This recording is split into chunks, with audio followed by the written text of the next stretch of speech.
I'm so glad you're here with us today. We're diving deep into A Course in Miracles, and if you're just joining our community, you might be wondering what this course is all about.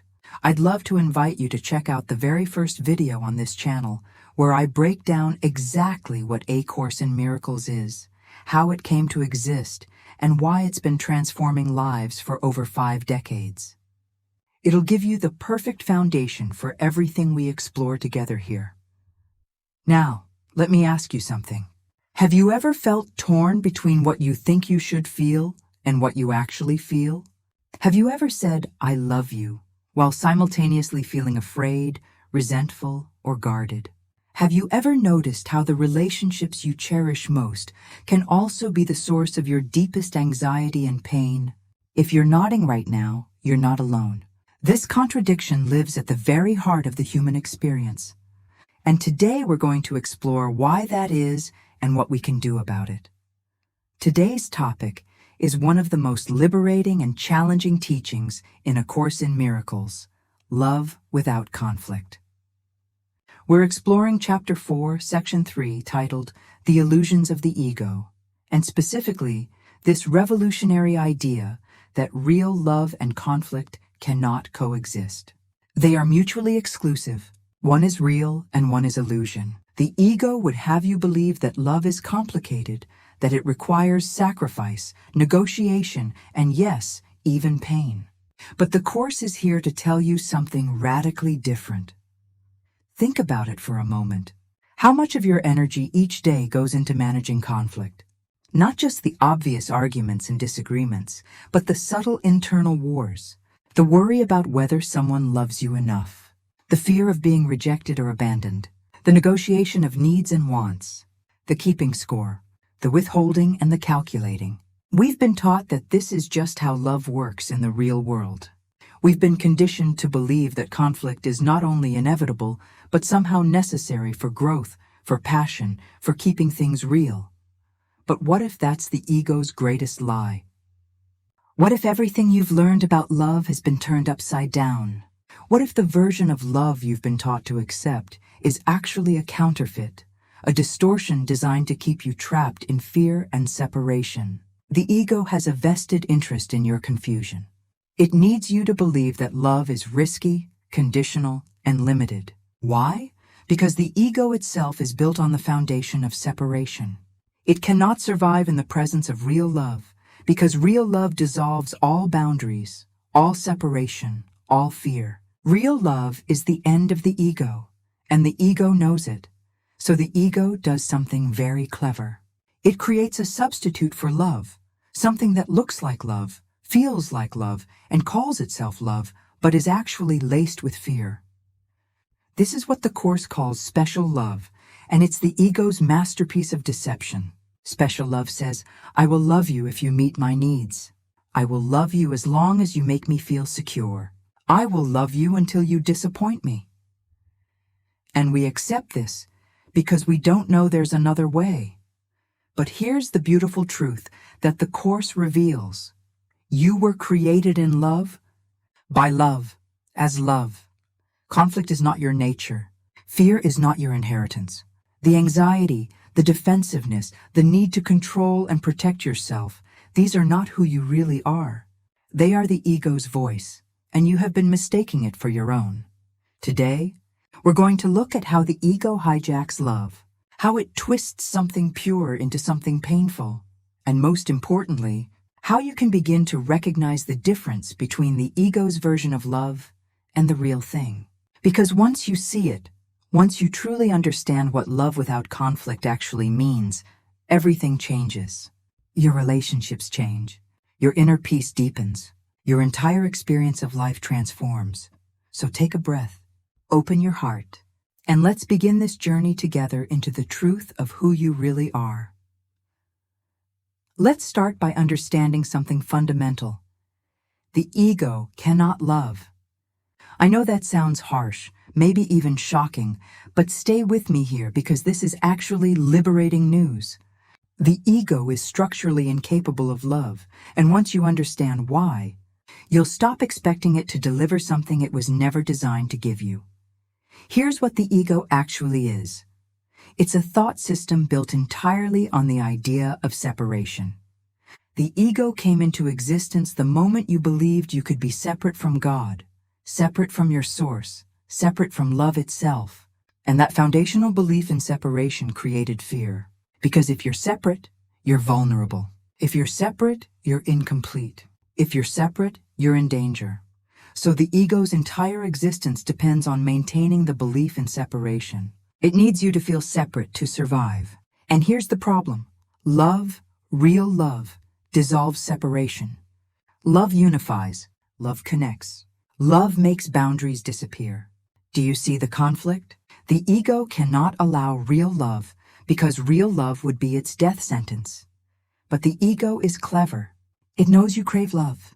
It knows you were created in love and that something deep inside you remembers this. So the ego doesn't tell you to abandon love altogether. Instead, it offers you a substitute. It gives you what the Course calls special love. And this is where things get really interesting. Special love looks like the real thing on the surface. It has all the feelings, all the intensity, all the passion.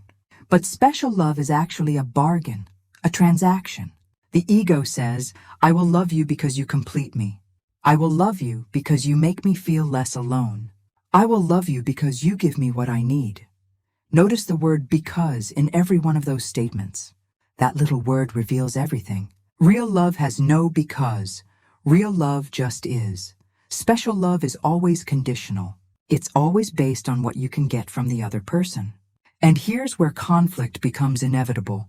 The moment that person fails to meet your needs, the moment they disappoint you or change or reveal themselves to be different from your fantasy, special love turns into special hate.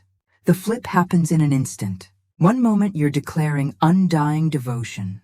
The next, you're cataloging their faults and feeling betrayed. Think about your own relationships for a moment. How many times have you felt that flip? How many times has love suddenly felt like resentment? How many times have you gone from feeling close to someone to feeling attacked by them, sometimes in the same conversation? That's not love malfunctioning. That's the ego doing exactly what it was designed to do. The ego uses relationships as a battlefield. It enters every connection with an agenda. What can I get from this person? How can they make me feel more secure? How can they prove my worth? And when the other person inevitably fails to deliver on this impossible job description, the ego feels justified in attack. See, I knew I couldn't trust them. I knew they would hurt me.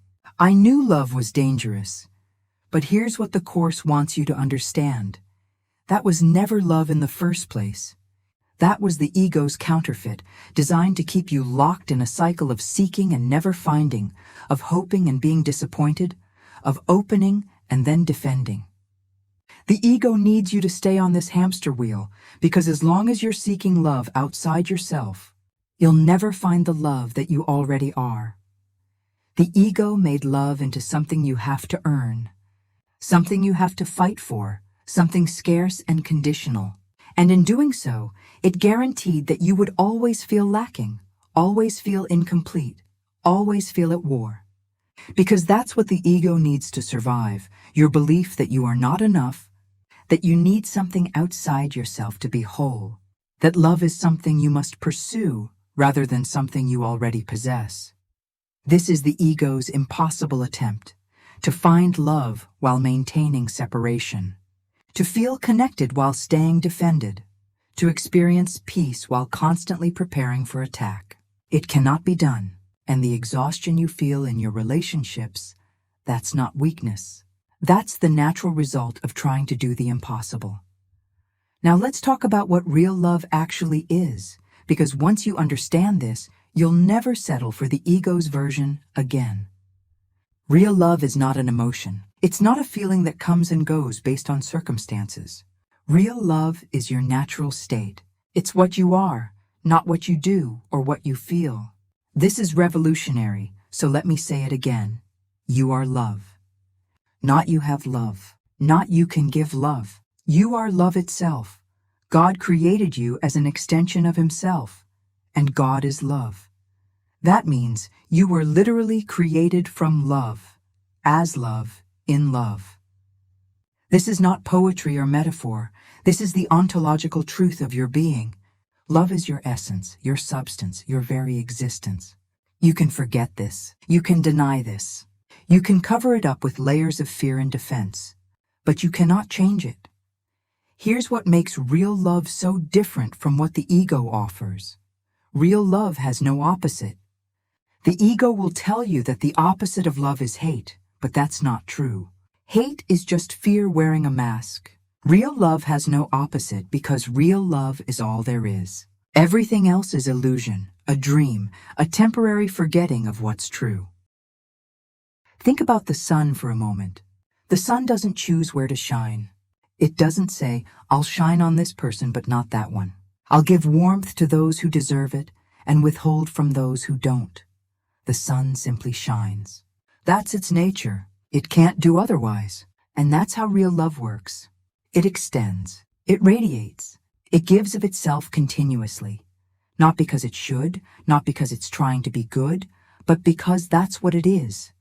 Real love asks for nothing in return because it lacks nothing. It doesn't need to be validated or reciprocated or earned. It simply is. And this is where the Course gets really profound. When you're resting in real love, there's no sense of sacrifice, no feeling of giving something up, no concern about being depleted. Because love, by its very nature, increases as it's extended. The more you give, the more you have. This is the opposite of everything the ego has taught you about scarcity and limitation. The ego made love into a commodity. It turned love into something finite, something you can run out of, something you need to protect and ration and be careful about giving away. But real love doesn't work that way. Real love is like a spring that never runs dry. The more it flows, the stronger it becomes. And here's the beautiful part. You don't have to create this love. You don't have to manufacture it or work yourself up into feeling it. You simply have to remove the blocks to your awareness of it. Those blocks are the ego's defenses. Every grievance you hold, every judgment you make, every wall you've built to protect yourself, these are the things that hide love from your awareness. Not because love has gone anywhere, but because you've chosen to look at fear instead. It's like standing with your back to the sun and wondering why everything seems dark. The sun hasn't disappeared. You've just turned away from it. The Holy Spirit's role is to help you turn around, to help you remove the blocks, to help you remember what you are. And the moment you do, even for an instant, you experience something the ego can never give you: peace. Complete, unconditional, unshakable peace. Because where love is, conflict cannot be. They cannot coexist. This is what Jesus means in the Course when he teaches that love is your natural inheritance. You didn't have to do anything to deserve it. You can't lose it by making mistakes. You can't damage it with your past. Love is the eternal constant, and everything the ego has told you about yourself is simply untrue. Real love sees everyone the same, because real love sees beyond the body, beyond the personality, beyond the mistakes and the history and the stories. Real love sees the Christ in everyone, the divine spark, the innocent child of God who has simply forgotten who he is. And when you see from this place, you realize that there's no one to attack, no one to fear, no one to defend against. There's only love, appearing in countless forms, calling out to itself to be recognized. This is the nature of true love. And it's not somewhere out there waiting for you to find it. It's here, right now, within you, as you, waiting only for your willingness to let it shine. So here's where the rubber meets the road. You now understand that the ego cannot love and that real love is your true nature. But how do you actually live this? How do you choose love instead of conflict in the middle of your messy, complicated everyday life? This is where the Course becomes intensely practical, and I want to walk you through this process step by step. The first thing you need to understand is that every moment presents you with a choice. The Course calls this the choice between two voices, the voice of the ego and the voice of the Holy Spirit. The ego speaks first and it speaks loudest. It's the voice of fear, of attack, of judgment, of defense. It's the voice that says, "You've been wronged. Protect yourself. Strike first. Remember every hurt." This voice feels urgent and compelling, and you've been listening to it for so long that it feels like your own thoughts. But there's another voice, quieter and deeper. This is the voice of the Holy Spirit, and it speaks for love. It's the voice that says, "You are safe. You are loved." There is another way to see this. Let me show you. This voice doesn't argue with the ego. It doesn't fight for your attention. It simply waits with infinite patience for you to choose it. Here's the key. You cannot hear both voices at the same time.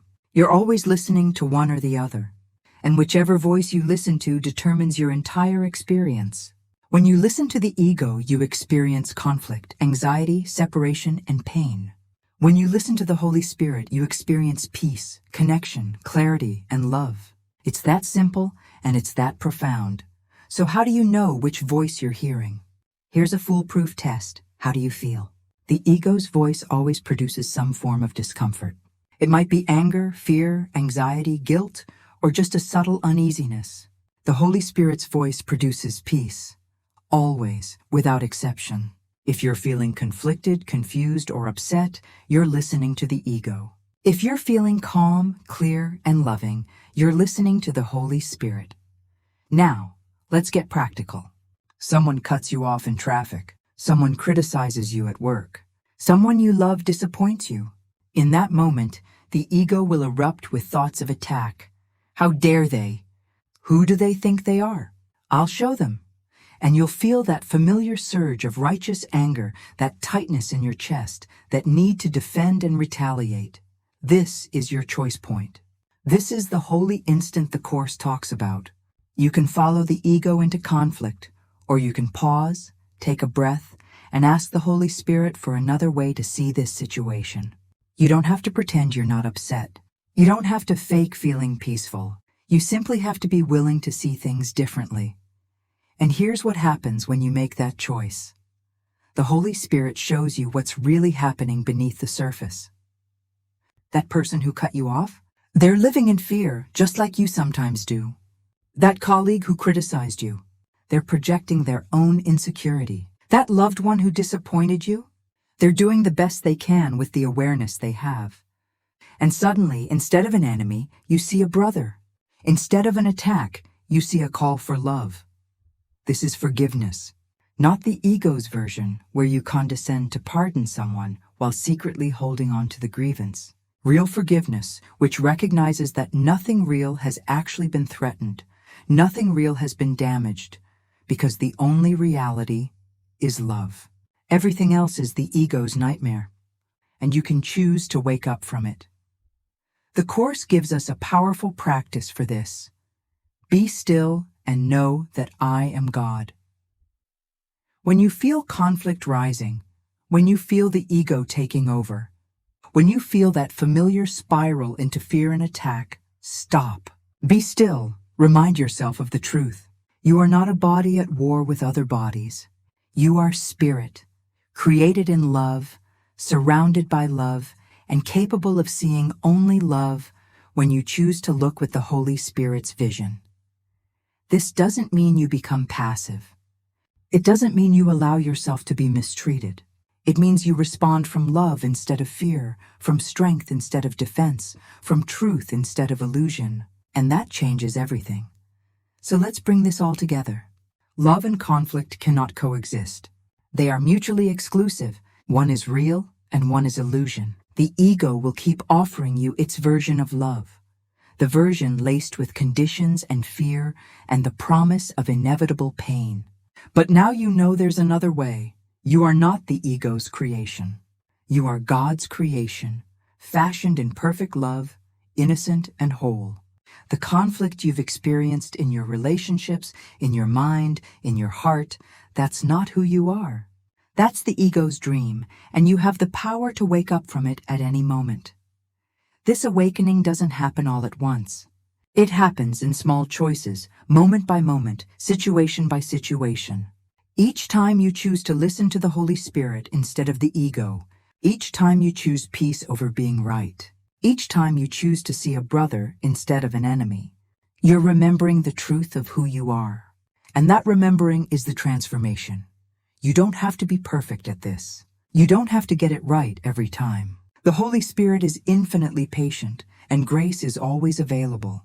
What matters is your willingness, your openness to seeing things differently, your commitment to choosing love over fear whenever you can remember to do so. The world desperately needs people who are willing to live from this place. People who refuse to participate in the ego's game of attack and defense. People who can stand in the middle of conflict and choose peace. People who can look past the illusions and see the truth in everyone they meet. That person can be you. That person is you when you remember what you are. Thank you so much for being here today and for going on this journey with me. I know these ideas can feel challenging sometimes, even uncomfortable, because they ask us to question everything we thought we knew about love and relationships. But I truly believe that this teaching has the power to transform your life in ways you can't even imagine yet. If this resonated with you, I'd love for you to like this video and subscribe to the channel. We explore A Course in Miracles together every single day, going deeper into these life-changing teachings. And if you know someone who's struggling with conflict in their relationships, someone who's tired of the ego's version of love, please share this video with them. You might be offering them exactly what they need to hear right now. Drop a comment below and let me know. What's one situation in your life where you can practice choosing love over conflict today? I read every single comment and I'd love to hear from you. Your insights and experiences help create this beautiful community of learners and seekers. Remember, you are a miracle of God. You are loved beyond measure. And love without conflict is not just possible for you, it's your natural inheritance. Until tomorrow, choose peace. Choose love. And know that you are never alone on this journey. Thank you for being here.